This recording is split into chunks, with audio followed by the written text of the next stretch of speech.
Just take the red-eyed tomatoes, 24/7 with something to say. While the sun burns gold on the sidewalk, taste the high like night becomes day. Secrets and lies in your come to red eyes. You know you're gonna make it pay in America. In America.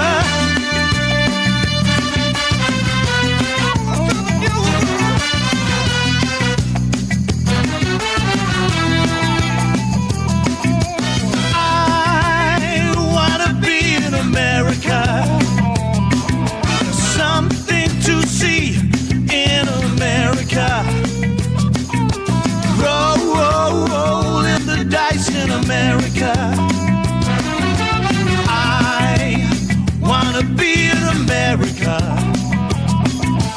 Check the back girls driving in the Uber, Caliente chica is nobody's fool. The angel from heaven, the sidewalk below. Hey, Mr. President, play it cool. Your devil red lips and your salsa swing hips. Everybody working for a dollar in America.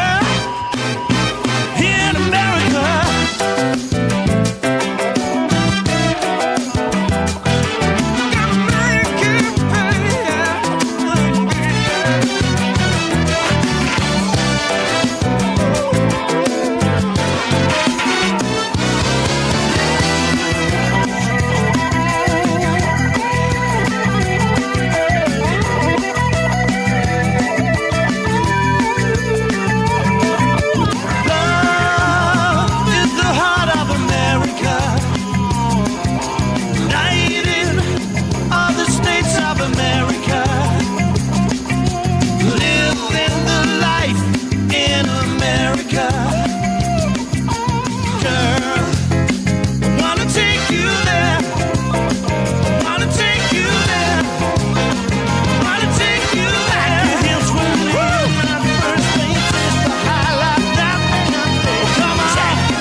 There he is.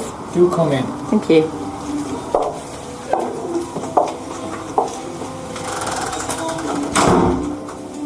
Ah, it's the Japanese look. And what's your room like? It's nice.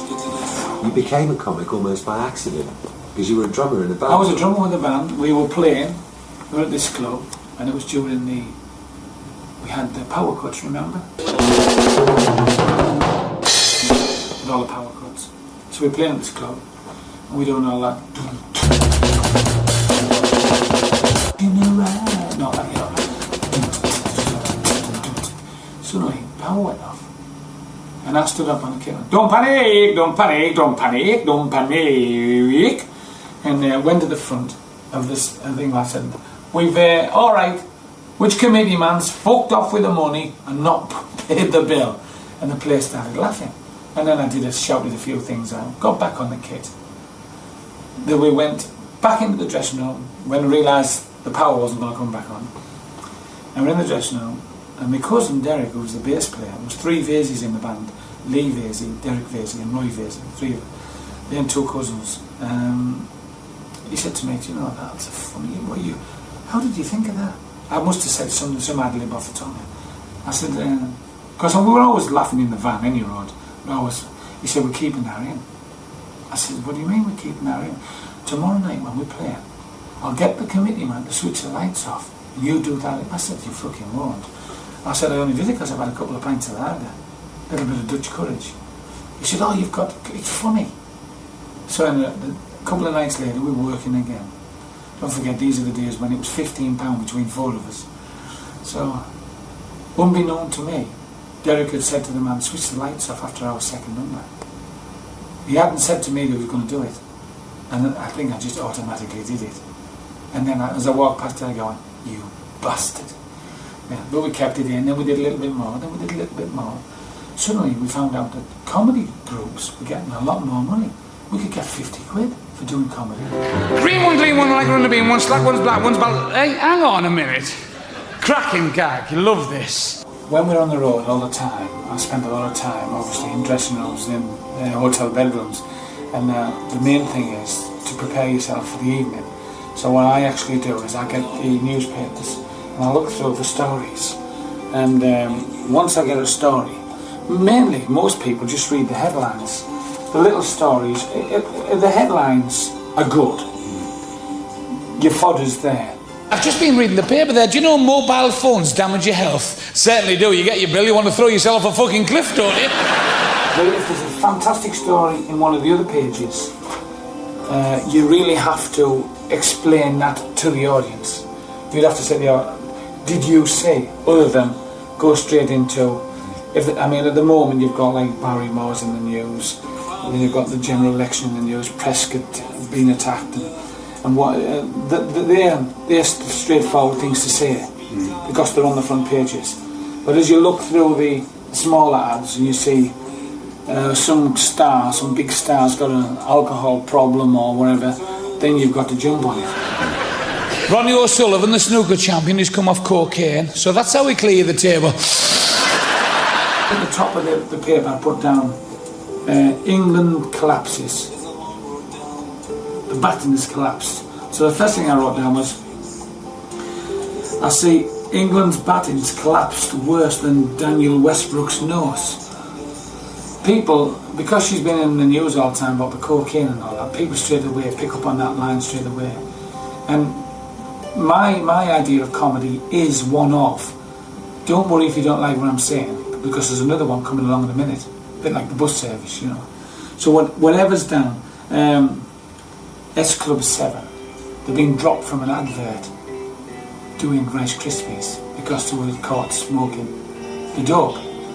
So I put boys and girls, no wonder they've dropped S Club 7 from a cereal advert. I mean, you don't want your kids pouring milk on the Rice Krispies and then going snort, crack and pot, other than snap, crack, you know. So, and the more times I rehearse it, and the more times I, you know, and then Jerry Halliwell again about the weight, you know, everything's in the papers about the weight, so I've written down here, you know, it must be awful if you're that thin that you have to draw knees on your stockings.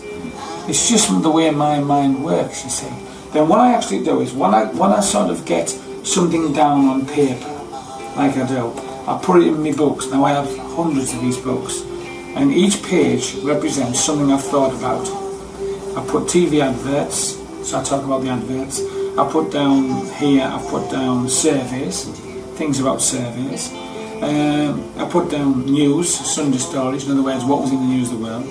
I put down who's died and who hasn't died, and if it's still fresh. Hey, Tom Jones was 61 yesterday. Does that mean Delilah's fucking 65? Then, other than that, little lines, little gags that are sort of. Fishing boat went missing the other day, and it was just a story in the paper. I put down fishing boat. 6 seamen missing, but the French, they should be all right in the water because the frogs. You know, sometimes little things are cruel, but it's the cruelty, it's the on the edge stuff that I like to do, and people love. I'm known for it. Have you been watching the TV? Did you see that fucking thing in Jerusalem where the hotel collapsed, the wedding party? Wasn't that fucking awful? Man, it's a typical fucking wedding party. They never know what fucking floor they want to be on, do they? If you want to know about what's going on in the news, you need a piss take. Go and see Chubby Brown, because he'll have something to say. And they expect that from me after 30 years. So whatever I do, I've all these lines here, Kathleen Zeta-Jones, Jonathan King, these people, Michael Jackson, they've all been in the news within the last 3 weeks. Right. So it doesn't work all the time. Sometimes I can't think of a thing. Sometimes I'm not clever enough to think of anything. And I get on my own nerves then. I'm annoyed that I haven't thought of anything. I might write down, for instance, Jonathan King's charged with something by the police. So I put down Jonathan King. I put down the titles of his songs. Where he's come from. Is he gay or is he not gay? Whatever, you know, and I'll feed off the story. Ooh la la la la Blanca. That was another hit for him, wasn't it? Jump up and down and wave your knickers in a bit of a fucking decoy, that. And then I'll leave it until he does appear in court. If he gets off, it's still news. If he gets fined or he gets jailed, it's still news. So I'm still there. I'm on the ball. So I never throw them in the bin. I don't go think and then throw it in the bin. I go think and write it down. You fat bastard! You fat bastard! The character is one of I've put myself on a pedestal and they're there to knock me down. I like to think it's friendly banter. Yes, well, we heard you, you're all right, daft cunt. It's the character. The character that I've developed is an aggressive character. And I like to think I'm schizophrenic. Takes me 2 hours to make a fucking twat of myself and he did it in about 20 seconds there. I like to think that's two different people. I like to think I'm Royston Vasey, the sort of inventiveness, the creator of something, you know, what it is I don't know, laughter maker, but the character on stage is one of, oh, the fucking hell are you looking at?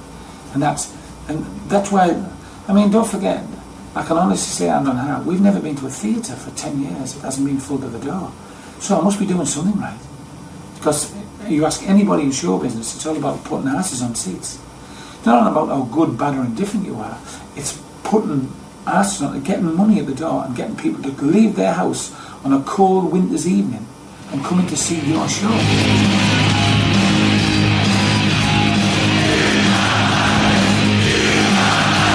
The old thing is people say, well, you're never on television.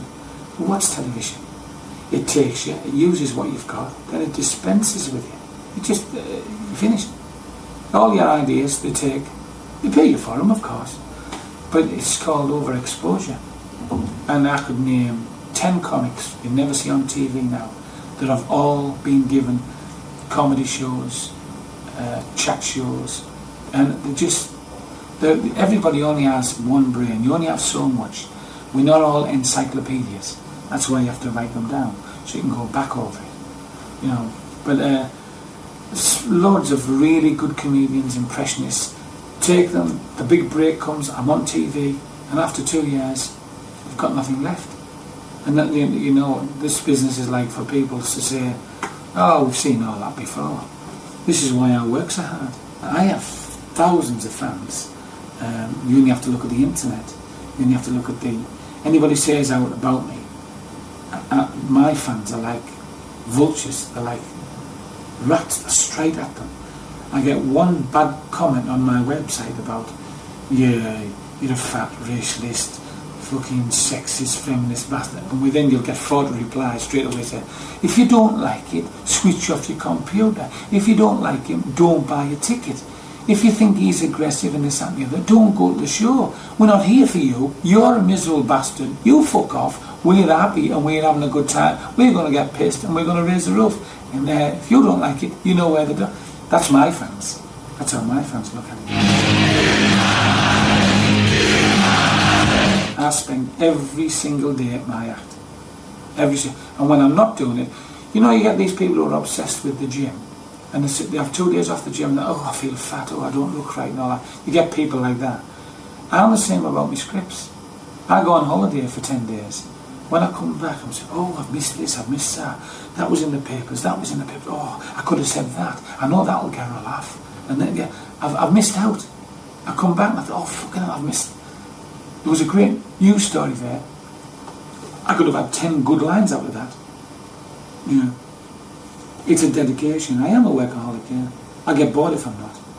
I don't see... It's a drug. That's what it is. That laughter and that love and affection you get back off that audience is a drug. We love you, Chubs! People say, well, what are you going to do when you retire? I said, I don't know. I haven't a clue. What did you do before you were a comedian? 1,001 jobs. But I didn't have that buzz, that adrenaline. I didn't see that before I was a comedian.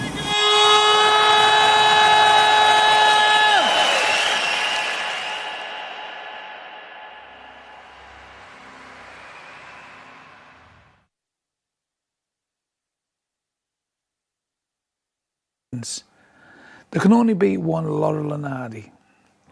So somebody had to be a little bit different. It's like when I get talking about Bernard Manning. He was unique in lots of ways because he was honest.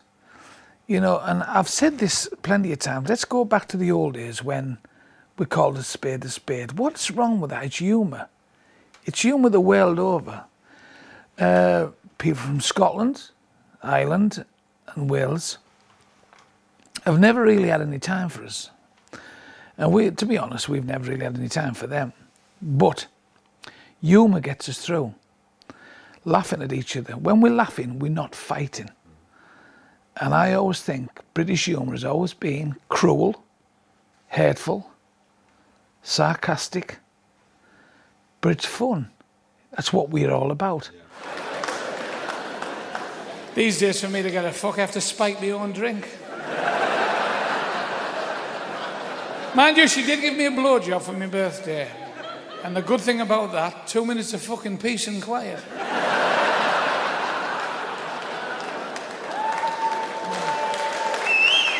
I mean, you women are funny. I said to her, you know when I said to you, will you talk to me during sex? She went, yeah. I didn't mean you're on me air, can I put this leg down, I'm getting cramp. I always say, love what you do and do what you love. And that's why a lot of young people these days want to be comedians, young lads, because they see us on that stage enjoying themselves. You walk on that stage and it can be a disaster after a second. It's entirely up to you. And it depends, obviously, on how uneasy you are with your material. I'm quite confident with my material. I mean, I was reading in the paper yesterday of a comedian in Ireland telling jokes about the McCanns. I couldn't do that. That's not my bar at all. Take my hat off to him. He's got some bottle. I believe in freedom of speech, but it did say in the paper, I mean, it's alleged that people got up and walked out. Well, no comic wants that. It's, you know, we had an incident not long ago where we had a top comedian on a reality show. He says shirtlifter.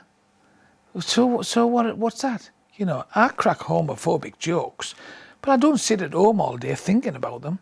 There's a bloke over here, Chubby, give us a mention. Such a gay shout. If he ever goes missing, the police are going to have to put his photograph on a tin of fucking Vaseline. Bent cunt. We're not stood in the Houses of Parliament making a political statement. We're on stage trying to make people laugh. Everyday people, wagon drivers, road sweepers, nurses. We just want people to laugh. I do agree with you. We do have very sensitive people who can't take a joke. I just wish they'd all fuck off.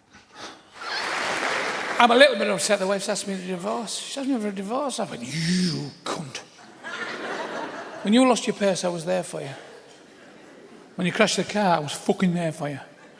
When you lost your mother, I was there for you. She said, no, you're the fucking jinx.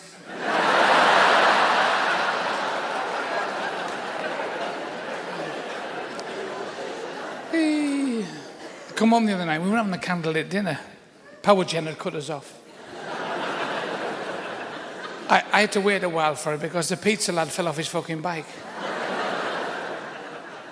I said, what's brought all this on? Are you after someone? Have you seen a frock? She went, well, I was thinking, if I died before you, would you let my mother ride in the car behind the hearse? I went, I suppose so, but it'll spoil me fucking day. They say these things, don't they? Say you're either born funny or you have to work at it. I think I've had to work at it, but I was born with a bit of a screw loose because it takes a lot of bottle to stand in front of. There's bar funny, there's standing at the bar funny, and there's standing on stage funny. It takes a lot of bottle, a lot of steel, a lot of nerve to stand in front of 3,000 people, because you know you're only a couple of seconds from disaster. You say the wrong thing. And then, of course, you can be interrupted. You sort of have a routine and somebody shouts out, "You fucking fat bastard." They've interrupted your train of thought. Your flow's gone. Britney Spears has had her kids taken off her. She's that embarrassed. She said, I won't be able to show my bare fanny in a London taxi anymore. Can you remember that? Remember Brittany? That's the one who shaved her head to match a minge. She's the one who said, don't cut the fucking cord when she had the baby, then I won't have to buy a car seat. You know, longevity is a great word for this business, for the comedy business. Longevity is a great word because, you know, you look at all the comics who've been in this business a long time. They've survived because they're fresh, they're funny, they're original. If you've got no imagination, how are you going to get a hard on?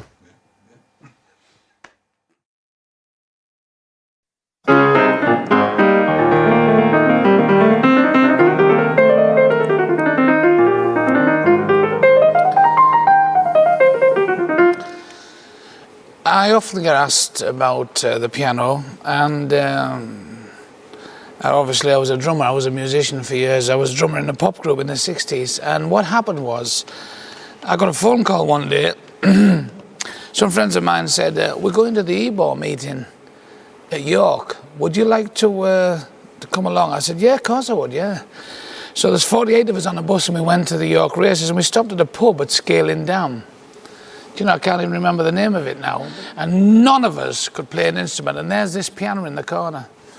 And I thought, well, I'll have to do something about it. And next day I went to Hamilton's Music Store, which was in the centre of Middlesbrough. It was our local music store. And most of the musicians who were listening to this will laugh at this. I bought a book called Mel Bay Book on Piano. And that's why, you see, I don't play the proper chords. Any musician will, and I certainly don't read. I play by the lug. So if you look at my hands, I've got two very, very small fingers. So people would play a chord like that. Well, I play a chord like that. So I use the wrong fingers, but it works. And then I think I was about 37 at the time, and people, I was saying to myself, well, you've left this too late. But then this guy came out called Gilbert O'Sullivan, and he was playing what we call vamping chords on the piano, like.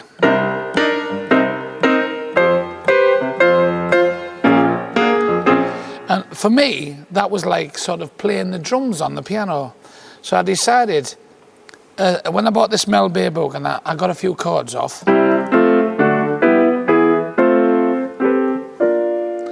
I started to play the drums on the piano like.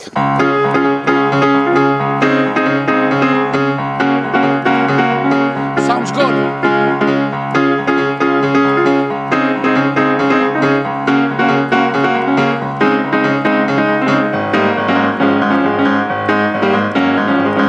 And so on and so forth. And then what happens after that is you start looking for things, you start looking for melodies, you hear things in your head and you think, oh, that's nice.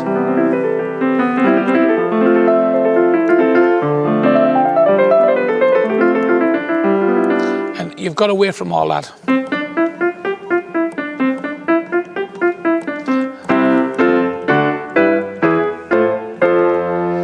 And then suddenly, to amuse yourself while you're sitting on the piano, you're looking at your keyboard and you start playing things. You think, oh, that sounds nice, but I need something to go with it. And you find things like,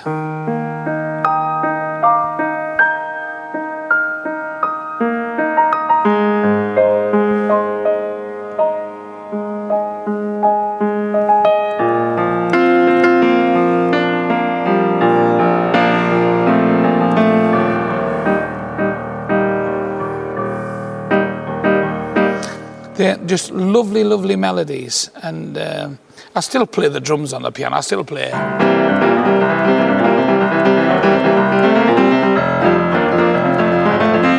But then I started using it in my act. At the moment, I'm working on a song that most of my stuff's comedy any road, so it's like a...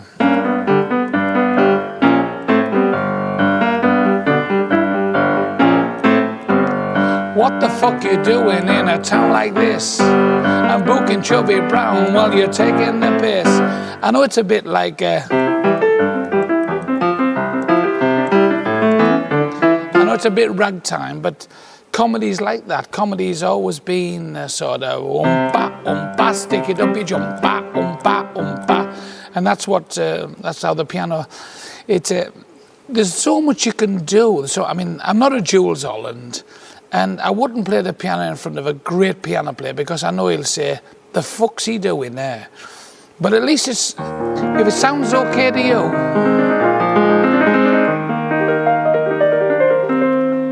fuck all wrong with that, that sounds okay. So I pick tunes on the piano that, to me, they spell out the word comedy. I mean, The Sting, remember The Sting? I love that tune. That's one of my favourite tunes. So I've got a little something that's very similar, but it's not the same. So it's like...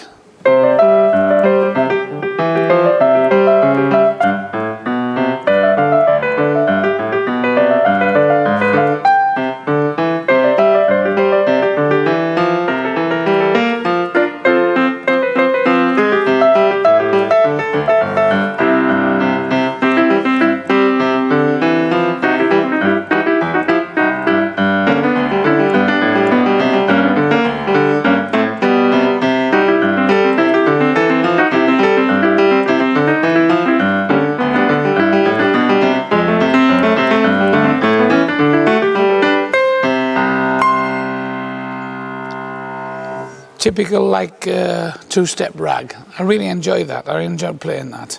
It's better than all that mushy stuff, because you can play that all day. She loves me, I love her, she loves me, she loves her, I want her, she needs me, I need her, she loves me, I love her. You can play all that shit all day if you want. I was looking out the window one day and I thought to myself, I was watching the kids playing in the park and I started going...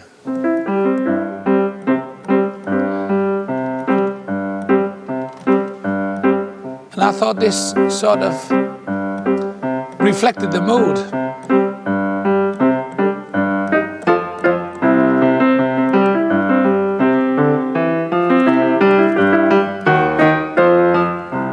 And I thought, hang on, there's something, I've got to get, there's something there.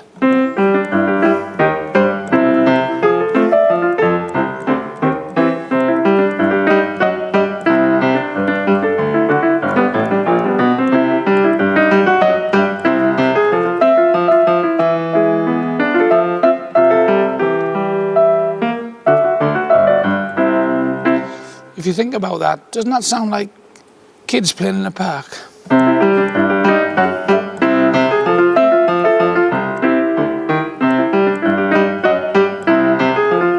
Maybe it's me, maybe the drugs are wearing off.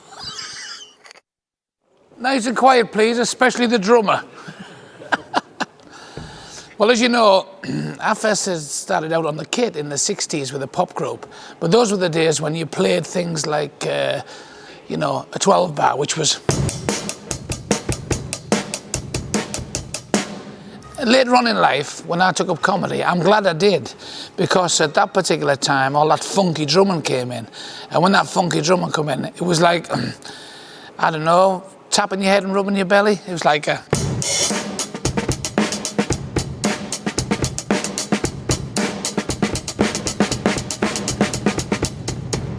And I thought that was brilliant, but you have to be dedicated to do that type of thing. And after all, drums has always been my first love. I still have a kit. After 37 years, I still have a kit in the shed, and I still sit there and go...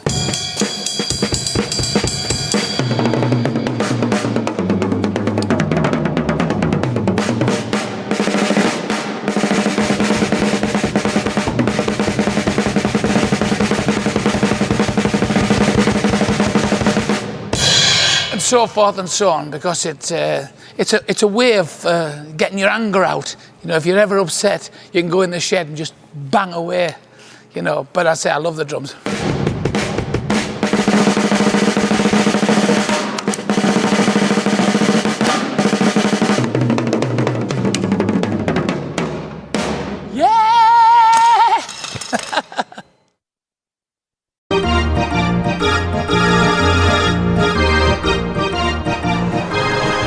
Which store you in?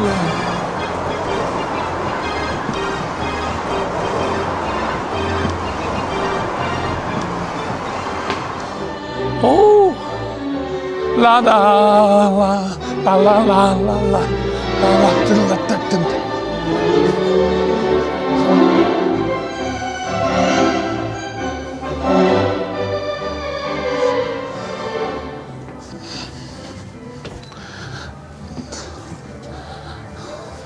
That's it.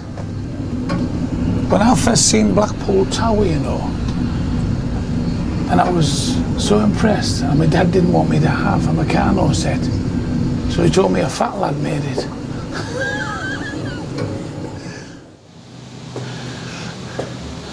Not even out of breath, see? Do you know Jane Mansfield and Marilyn Monroe came up here, 1959. Couldn't come to daylight, could they? Are we going higher? Yeah. Oh my fucking hell.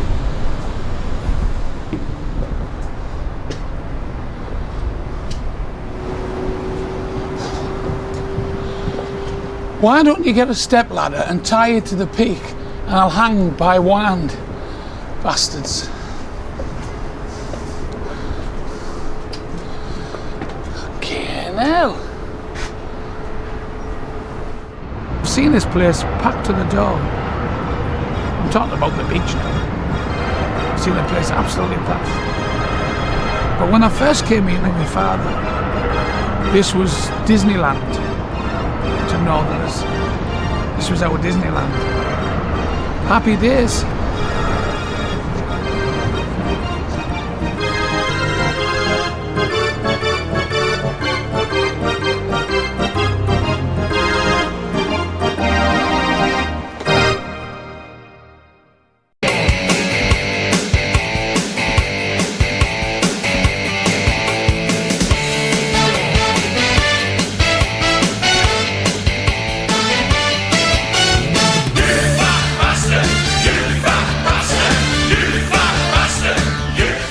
We were in Hong Kong at the time, and I think I do explain most of it on stage. When you watch the video, I do explain how it came about. But we had such a good time in Hong Kong, and that was the funny part. You know, when you have the funny parts where you laugh that much, you can't get your breath. We'd done a show at the Arts Centre, and on the way back to the hotel, we decided to walk. It was a lovely, lovely evening.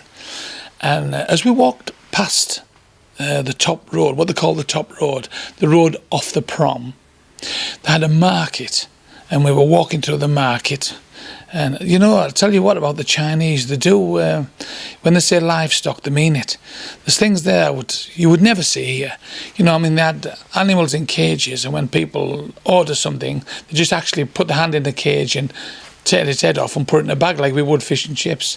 And in fact, I thought of a really good gag when I was there, because the next night when I walked on stage at the Arts Centre, I said, saw a little Chinese lad today, he was stroking his dog, and his mum said, don't play with your food, which went really well. So, but that particular night we were going back and we were walking through the market, and all these little side streets were brothels in, and of course the women were trying to attract you in, you know, because we wore these hats, the baseball caps. This madam was shouting, you're American, you're American. I said, no, we're from England. You come in, bro job, €5, bro job, you know, whatever it was, dollars I think it was, Hong Kong dollars. And I said, no, thanks, pet, if you don't mind. I said, I'm married with kids. I said, I'm taking a rash home, you know. You're calm, you're flocky. Oh, Jesus wept. But they like that, you know. And I mean, it wasn't just one brothel. You had about 40 brothels in one street. And you just got fed up of saying, no, we're not interested, pet. You're all right, we're not interested. Just got fed up of it. And I think it was about the 4th or 5th bar we passed. This woman was adamant she wanted us in. Don't forget there's 6 of us walking along.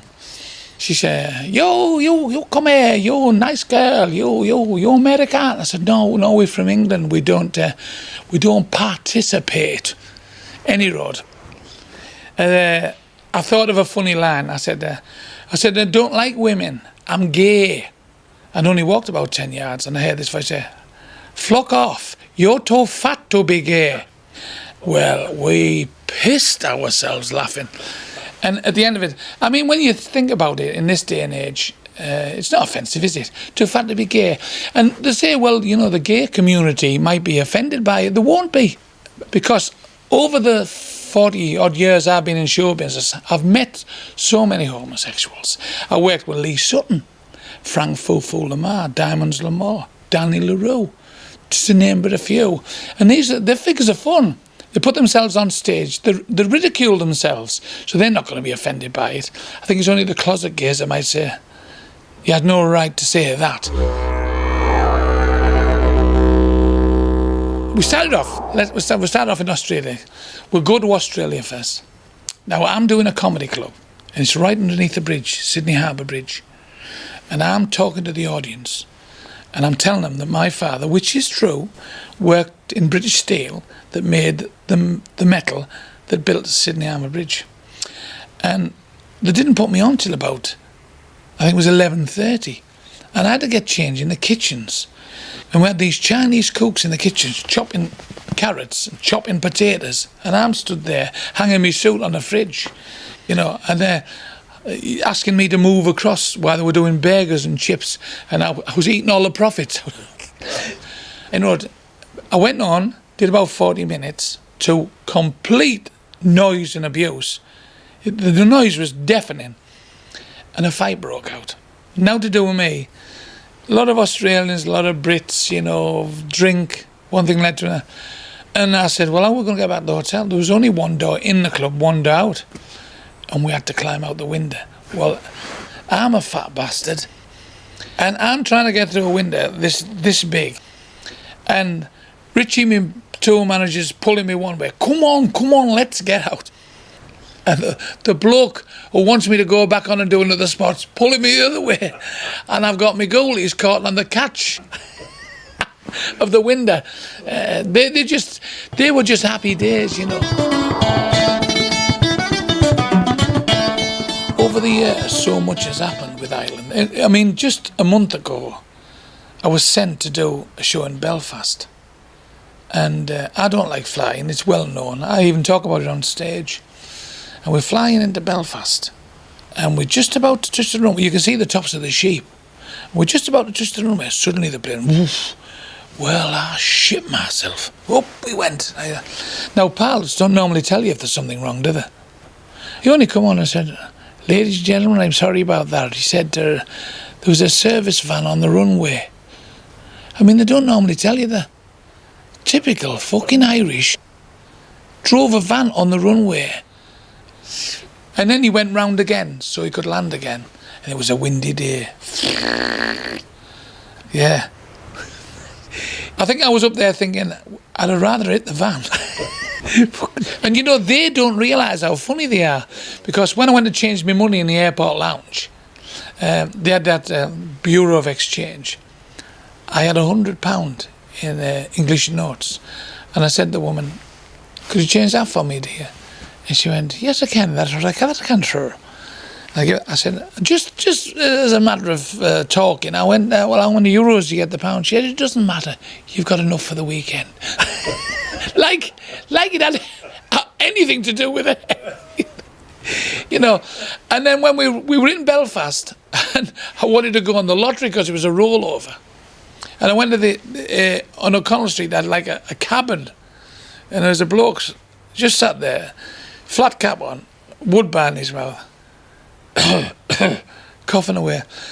I said, can I have a go on the lottery, mate? That you can. I said, how much is it this week then? And this is exactly what he said. He went, I'm fucked if I know. Does it matter? We got in a taxi, and the taxi driver, because we said we wanted to go back to this hotel, he had to do a U-turn in the high street. And as he's doing a U-turn, there's a car behind. Beep, beep, beep, beep, beep, beep, beep, beep, beep, beep. The taxi driver made me laugh. He opened the window and went, hey, save your fucking horn for your wife.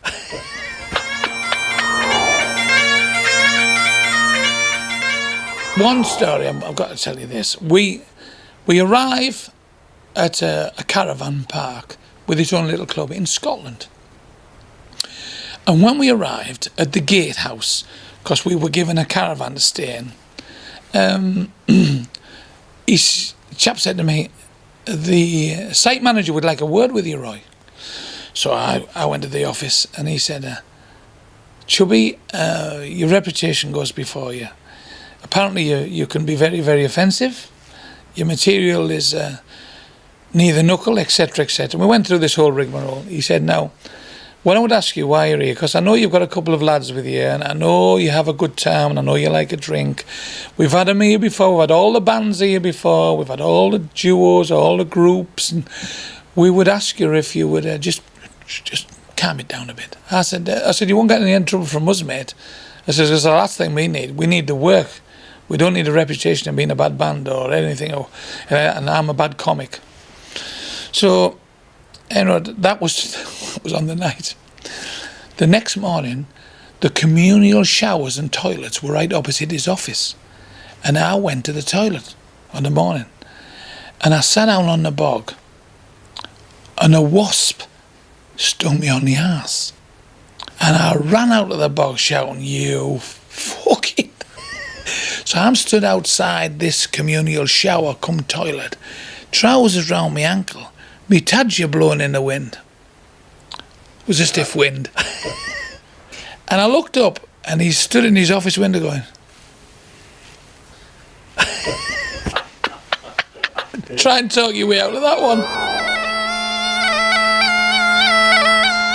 You know, sometimes somebody's so funny and they don't mean to be, and you're choking on your laughter. That happened to me. It was a Sunday dinner time. I'll start from the beginning. I'm sat in my flat. Phone rings. Poor Brian's passed away now. He was the agent at the time. Brian said, "Will you do Middlesbrough TUC Club?" I said, "When?" He said, "Today. The comics rang in sick. He's lost his voice." I said, "Brian, I was only there 3 or 4 weeks ago." I said, "The act's going to be the same, you know." I said, "I've only got about half a dozen new jokes." He said, "Well, they'll give you an extra £5." I said, "Right, I'm there now." Straight in the van, straight to the club. Walked in the club. As I walked in, they'd already put my name up in coloured chalk. "By popular demand, Chubby's back." Underneath it said, "With the great Enrico."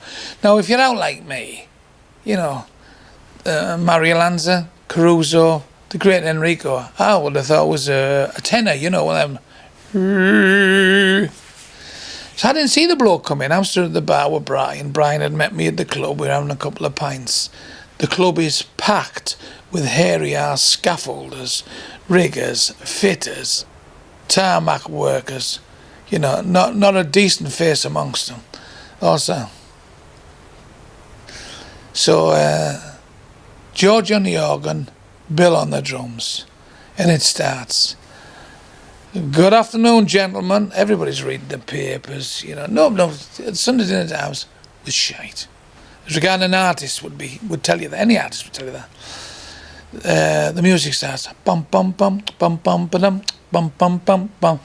"Good afternoon, gentlemen. First on stage, before the bingo, before the raffle, before Chubbs Brown, I'm bringing you the great Enrico. Put your hands together." Not one clap. Comes on, you could hear the hairs on your fucking legs growing. So he goes to me. Apparently he was from Glasgow. Well, all looking up at the stage. Unbeknown to me, he was a magic act. And unbeknown to me, before the show had started, he must have gone out in the audience and give him props, you know. He said, he'd done a few things with cars. He said, "Has anybody got an apple?" And this bloke shouted out, "What? Have you got an apple?" He's nodding at him, because you obviously gave him an apple earlier on. And the bloke shouted, "I've had it." You know, it was like, he'd had half his act. So, apparently these magic acts, they push a fiver inside the apple, you see, and they do it in the dressing room, and then they break the apple, and there's a fiver there, you know, and he marks the yards. I don't know, that's Paul Daniels, anyway. So this bloke shouts, "I've had it." He went, "Oh, you're a bastard," you know, and he says, "Anybody got an egg?" And another bloke shouted out, "You know fucking well we haven't. You'd have got it 10 minutes ago." Well, this was just getting so funny. This was just so, you know, I'm stood at the bar with Brian, and we got the giggles at first over the apple. Right, then he starts this fire eating, like strippers do. He's dipping this like drumstick in this material, and flames are coming out, and he's burning himself. I could smell the hairs on his arms burning. Dun, dun, dun, dun, dun, dun, dun, dun. And some clever bastard in the balcony, because there was a small balcony in the TUC. It was only about 12 feet from the main tables and chairs.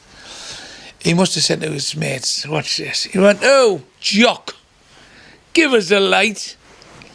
And by now, this Enrico is totally pissed off, fed up. And he dips his tongue and he went, and this fucking flame come out. Fucking scorched this bloke's hair and his eyebrows. He went from a white lad to fucking Al Jolson within about seconds. Well, the club by now is in hysterics. You know, I mean, we just wasn't practiced. It was just total ad-lib. And this bloke is like on fire. He's just scorched. Well, his mates were pissing themselves laughing. So anyway, it was then they had the raffle. And I'd gone into the dressing room to get me gear on. And there's a bang on the dressing room door. And this fella stood behind me, this Enrico. I said, I tell you what, mate, if you bottled that act, you'd be the biggest star this country's ever seen, because that was so funny. And I opened the dressing room door, and there's about 6 lads stood there. So this lad whose hair's on fire, he stood there with his lads. And the steam's coming off his fucking head, and his eyebrows have... And he went, "Is that bastard in, Chubby?" I went, he's just getting changed, mate." He said, "I want to see him." I said, he's just getting changed." He said, "Look, I don't want any trouble with you. I want to see that fucking bastard." Oh, and did that a drink, you see? I went, no. I said, "Hang on." So I said, "Just a minute." I just get, and I shut the door and I said, "You better get out." He said, "What?" I said, "You better get out the back door now." I said, "There's 6 lads here, you're going to knock fuck out here." And I've got hold of the door. After a couple of seconds, I heard him say, "Let him in." So I didn't look behind me, you see. And I thought, let him in. They'll kill you. They'll kill you. He went, "Let the bar get the key." And I thought, he must be a fucking hard case, this. So I opened the door, and these lads come in. But I didn't know that in his second spot, he works with a python, 20-foot python. And he's got this snake round his neck. And he's got the head in his hands, see, like that. Have you ever seen anybody lose the bottle? Anybody's going to kill you, but then realise you're Jeff Capes. They realise you're Mike Tyson and go, "Sorry, mate." He come in, this lad, and he's full of it. He's full of it. He went, "Oh, you!" He said, "Is that a snake?" And the snake said, and Jock said, "Hey, it is." He went, "What? A real fucker?" I was behind the door. He went, yeah. "Do you want to stroke it?" He went, "No, you're all right." And all these lads were like backing towards the door. And he said, "That's not fucking funny," and ran out of the door. So when he went out the door, I said to this fella, I said, "Where was that snake?" He said, "It was in that basket." I said, "You twat, I've been sat in that fucking basket the last 20 minutes. So not only did the blokes run out the dressing room, I was behind them. Hey, but what a funny day that was. My face was aching laughing. The fat bastard was on form again.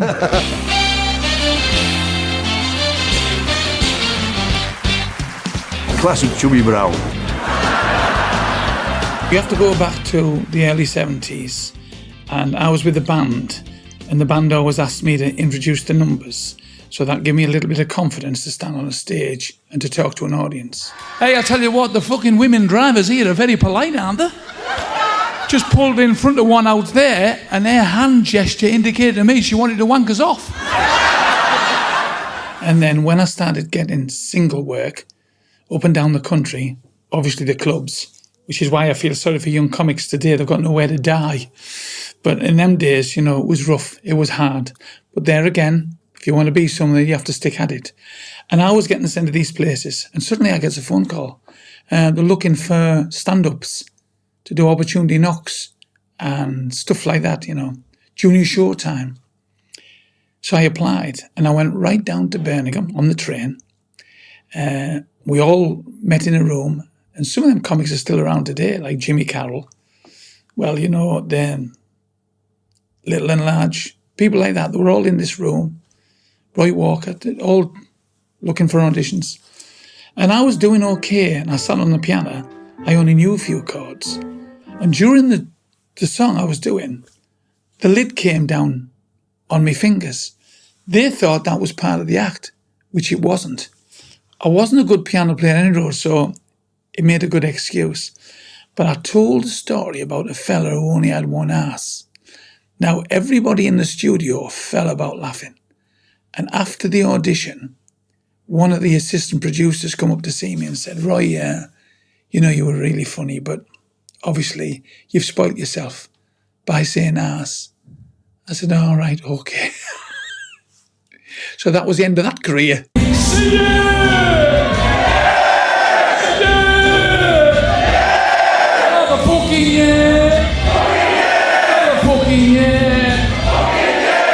Oh, we'll wreck this shit house tonight, won't we? He's just one of those comedians, like, you just can't beat him because he's patchwork quilt, basically. It started it was the early 70s, and I'll remember it as if it was yesterday, and it was 2 days ago. I was in Leicester. I was doing a club in Leicester, and we had a load of glue sniffers at the front, a load of idiots, blokes shouting, your mother's a cunt, you know, and stuff like that, really offensive. He could give it, but he couldn't take it. And I was saying things to him like, I bet you when you were born, your father took that bucket of shit back to the sewerage farm. Are you wearing a baseball cap so you know which end to wipe, you ugly twat? And he jumped up and threw a pint over us. So I had to stand there for the next hour with my bollocks sticking to my legs. So it was about 2 or 3 days later, I was at my sister's club. I say my sister's club, she was a barmaid. And she was wiping the bar down with these towels, these bar towels. And I said, have you got any spare of those? Because I'll buy some off you. And George, who was my guitarist in the band, his mother, bless her, was a seamstress. So I took this big pile of towels. I said, can you make me a suit out of this lot? And that was the first suit.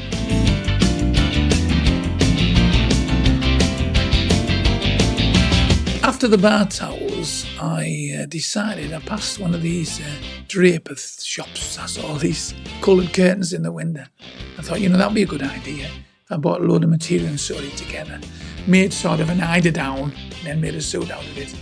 And it worked. And over the last 40 years, God, I remember one time I had 19 suits.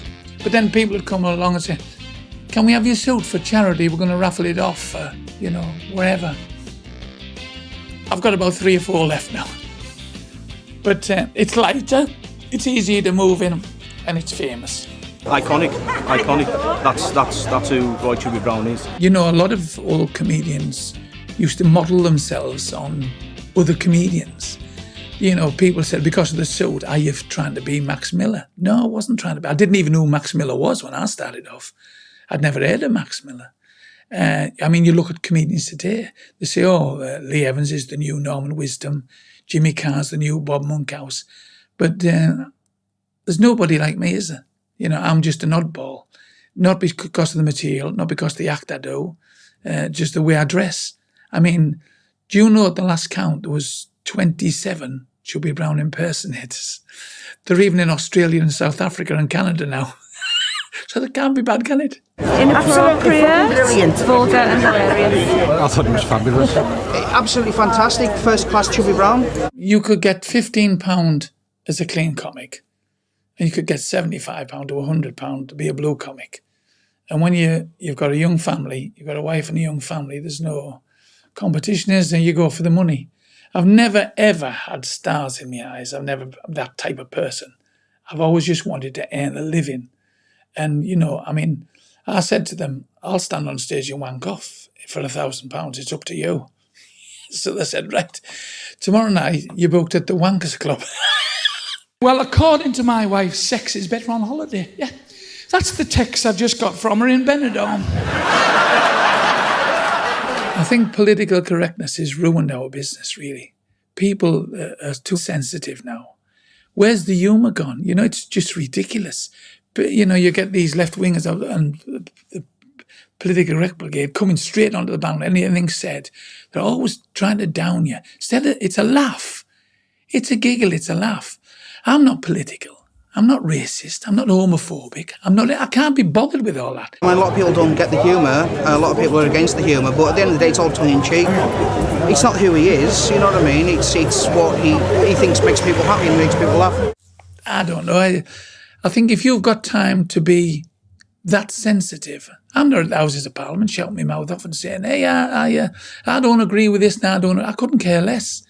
You know, if I had £1 for every time somebody's called me a big, ugly, fat, honky bastard, how much money do you think I'd have? You know, it's what you do. It's a joke. I know I'm a cunt, Anna. You know, if you talk to Frankie Boyle or if you talk to any of the controversial comics, they'll probably be able to defend themselves better than I can. Because I don't go into that, you know. I mean, sometimes all comedians have to edit themselves. Sometimes there's jokes about sick children. I don't like to crack those jokes. There's jokes about, cancer. I don't want to crack them jokes. And shut that fucking door! I've been a fan of Chubby Brown ever since I was about 7-year-old or something like that. It's about that. My audience have definitely grown up with me. I mean, the times I get the stage door and the kids are saying, do you know how long I've waited to see you? My dad used to play your tapes all the time. My mother thought you were disgusting. Get that off. You know, but the kids love it. And then after all these years, they've had a chance to come and see. We call them chubby virgins. I've waited 20 years to see this, and he didn't disappoint. It really didn't. I loved his vulgarity and just being really blunt and rude. It was my sense of humour. It's lovely. It's kept me going, hasn't it? This is 47 years I've been doing this job, and they still come to see me. So there must be something there that they like. Phenomenal. You know, he's not like anybody else out there. I thought it was fabulous, yeah. Should have a summer season with him. I've got all these DVDs at home. I think after all this time, and after 30 DVDs, I think I'm calling it a day with the DVDs. I'll still go on tour because I don't know anything else. Yeah, that's the only thing I can do, and I enjoy it. I enjoy making people laugh. And that's the bottom line, really. Oh, I didn't enjoy that just shit. I think he's got a few miles on the fucking clock yet. Absolutely brilliant. Excellent. Hilarious. With your fans, I mean, they put you on the map. I do know comics who say, I can't be bothered with all that. You know, I don't sign autographs enough. And I do know comics, which will be nameless. But I couldn't be like that. They've gladly given me a living. My wife and family have lived off their immoral earnings, should we say, for years. Pull it tight. Pull it tight. Your vagina we're on about. You know, you meet these people, they all have a story to tell. We all have ailments, you know, and as you go on over the years, and I get people saying to me, do you know, I've seen you 100 times. I said, well, do me a favour. Put me suit on and fucking go on stage and let me go and have a pint. You fat bastard! Best I've seen. Brilliant. Best I've seen. I've never seen him before, but it's brilliant. Spot on. I've born in a rough council estate, and it's always been with me, and I'm always aware of that. That's what I love about you lot. You're just like me, you're fucking rough, aren't you? I hit on an idea, and I'm not saying I have a gift. I must have a gift for making people laugh, otherwise they wouldn't come back. But other than that, I love my job, and that's the bottom line, really. I would recommend anybody come see Roy anytime, because he's brilliant. He's upstanding, he's been going for years. Still a class. Still a class. Want your name on it? Yeah, please, to Gareth. Don't hang up that helmet, just yet. No. Just get it. I can't see me ever walking away from comedy because it's everything I know. I did the best thing I know. It's what I love doing. I'm on the left, Chubby's on the right. I always said, if I pack in, it's because I can't get to the venue. And then, because you always get the clever dicks. Get yourself an helicopter. Fuck off. you know, if I can't get to a venue, then I'll have to pack in. If he ever quits, then it'll be a downer for all the comedians. I mean, he's just so good. You cannot beat him. You know, thank you doesn't seem enough when you're talking about your fans, because after all, they're the ones who's paid your wages. And I don't like asking people for money either. And when we do these charities, which we've done loads of, I try to give them something back. I'd hate to be just saying, oh, give us. We need this, we need that and the other. Life's hard enough as it is. So what I do is I make tapes and cassettes and that. And the profit of it, I always give to the cancer hospital, because between me and you, I've had malaria, Bell's palsy, which is a small stroke. I've had cancer, and I've just had some of my stomach removed. So, and I'm still here. So obviously I'm meant to be here. Otherwise I'd be brown bread now. So that's why I keep going back. And I keep, I love just, that's my thing.